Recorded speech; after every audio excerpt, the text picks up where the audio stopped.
Lapkričio 13 dieną švenčiama pasaulinė gerumo diena. Šią dieną visuomenė skatinama peržengti klasinius, religinius ar rasinius nesutarimus, nusišypsoti praeiviui, paskambinti artimiesiems ir draugams. Pasak kunigo Normundo Figurino nuoširdus klausimas, kaip gyvuoji, tai irgi gerumo išraiška, nes tokiu būdu parodomas dėmesys kitam. Kunigas dalinasi nesenai matytą gerumo istoriją. Prieš keletą savaičių irgi važiuojant autobusu, žinot, perka žmogus prie vairuotojo jau prieėjęs ruošęs pirkti bilietą ir supranta, kad labai nedaug, kažkiek nelabai nedaug pritrūksta tų pinigėlių. Ir tada atsisuka į visą autobusą ir sako, gal kas galit paskolinti, tai jaunas žmogus buvo. Ir kitas vyriškis iš kokios trečios eilės atsiliepia. Sako, žinot, aš būtinai jums paskolinsiu, nes man prieš kiek laiko buvo tas pats. Važiavau, pritrūkau kažkiek ir man neatlygintinai dovanojo. Tai ir tai ir įvyksta.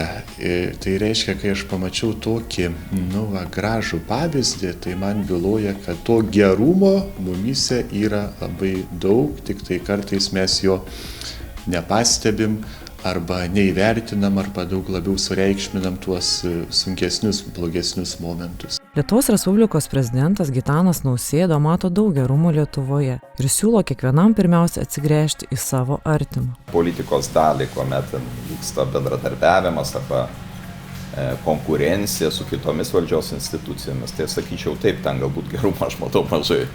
Kartais net ir geranoriškumo aš matau mažai.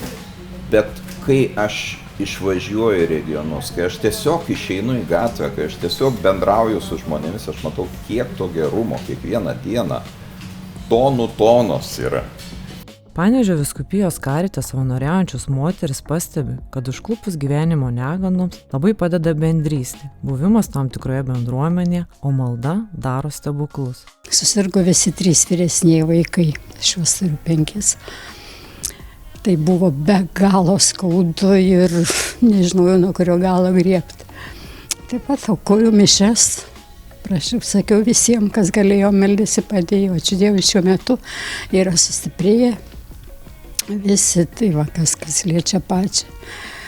Tokiu, kad nežinau, tiesiog tas, jeigu aš ką nors padarau gero, man jis purmų grįžta, kažkaip tai kitokiu keliu apsisuka ir grįžta. Kai vyras buvo po traumos, tai labai visi padėjo ir budėjo ir sako, žmonės blogi. Sakau, nėra žmonių blogų, nes tikrai tas gerumas, jeigu tu duodi kažkiek tai to gerumo, tas grįžta ir tau tikrai padeda ir